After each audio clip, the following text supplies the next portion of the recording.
Mirad, no esperéis aquí la voz de un historiador ni el análisis de un experto, no. Hoy vais a escuchar una historia contada desde dentro, a través del único ser que la acompañó hasta el final. Soy su diario, y esta es mi memoria.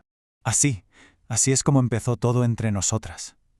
Yo no nací para ser un simple cuaderno con páginas en blanco. Me convertí, casi sin que nos diéramos cuenta, en el único ser en el que Ana podía confiarlo todo, absolutamente todo. Fui su amiga del alma, y ella me puso un nombre, Kitty.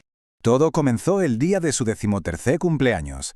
Recibió un montón de regalos, pero, por alguna razón, fui yo quien de verdad capturó su atención.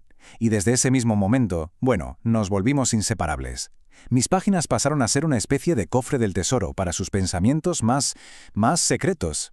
Y es que en mis páginas estaban todos esos secretos que cualquier adolescente guardaría con recelo, claro, pero vividos en las circunstancias más brutales que se puedan imaginar. Conmigo ella podía ser ella misma, sin juicios, sin que nadie la mirase.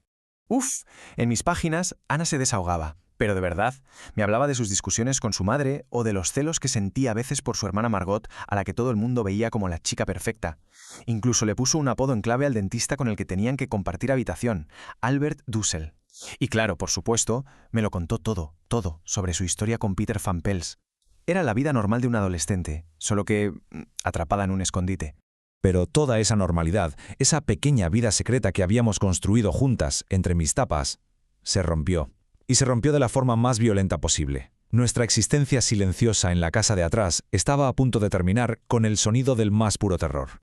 Un día cualquiera, el ruido sordo de unas botas pesadas subiendo por la escalera lo cambió todo. La mirada fría de un soldado detrás de un fusil hizo que Ana, del susto, me soltara. Y caí al suelo. Fue solo un instante, pero fue el final de nuestra vida clandestina. Y ya está. Esa fue la última vez. La última vez que sentí el calor de sus manos. Me quedé allí, tirado en el suelo de madera, como un testigo mudo de cómo se la llevaban. Fue el fin de nuestra historia. El fin de nuestra amistad. Después de la redada, vino la incertidumbre, el silencio. En un segundo pasé de ser el confidente de Ana a ser, un objeto perdido en mitad del caos, esperando que alguien me encontrara, que alguien me rescatara. Y fue Miep Gies, una de las buenas personas que los protegió, quien me encontró. Estaba ahí tirado entre un montón de papeles revueltos y billetes falsos del Monopoly. Es una imagen surrealista, ¿verdad? Los restos de una infancia rota justo al lado de la crónica de un genocidio. Miep me cogió y me guardó en un cajón. Y ahí esperé. Mucho tiempo. El tiempo se volvió algo borroso. Ya no existía. Era un limbo de silencio, de frío, de oscuridad. Mi única compañía eran unos papeles con números que hasta me aprendí de memoria. Y la esperanza, claro. La esperanza de que Ana volviera a por mí. Eso era lo único que me mantenía entera. Pero Ana nunca regresó. El siguiente reencuentro no fue con ella, sino con su padre, Otto Frank, el único superviviente del anexo. Un reencuentro marcado por un dolor que no se puede ni describir. Cuando las manos de Otto, ásperas por el sufrimiento, me sostuvieron por primera vez, sentí como una gota caía sobre mi cubierta roja, una lágrima salada, una lágrima que, seguramente, llevaba mucho tiempo prisionera. Y en esa única gota estaba contenido todo el peso de su pérdida. En ese preciso instante, mi papel en esta historia cambió por completo. Me convertí en la voz de su hija ausente. Noche tras noche, página a página, le fui revelando todos los secretos de Ana. Él nunca hizo preguntas, simplemente leía, escuchaba en silencio lo que yo le contaba y lloraba. El dolor de Otto era profundo y silencioso. Cada palabra de Ana que él leía era como un eco de un mundo que ya no existía. A veces asentía con la cabeza muy despacio, con un silencio que duraba una eternidad. Era el lenguaje de un corazón completamente roto. Y fue entonces cuando Otto Frank tomó una decisión que me transformaría para siempre. Yo iba a dejar de ser el confidente personal de su hija para convertirme en un documento para la historia. Para empezar, me cambió el nombre. Para Ana, yo siempre fui Kitty, su amiga, pero para su padre y para el resto del mundo me convertí en El Diario.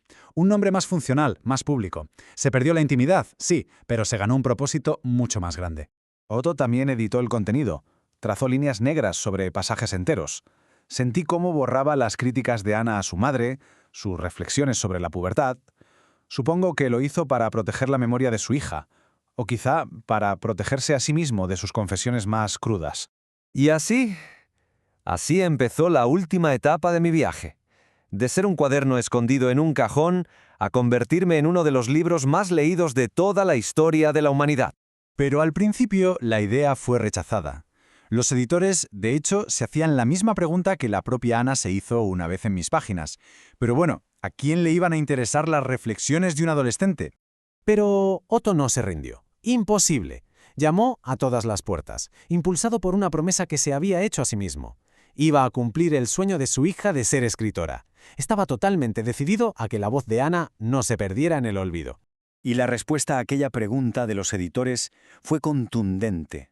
Millones de personas en todo el mundo han leído y siguen leyendo la historia de Ana. Su voz hoy resuena más fuerte que nunca. Aquellos que sembraron el terror puede que ganaran una batalla. Consiguieron silenciar su vida, sí, pero la voz de Ana, su espíritu, su humanidad han ganado la guerra contra el olvido. Mi existencia, al final, que pasó de ser una confesión privada a un testimonio universal, nos deja una pregunta ahí, flotando en el tiempo. ¿Cuál es el verdadero legado de una voz que nunca debió ser escuchada, pero que el mundo entero se negó y se sigue negando a olvidar?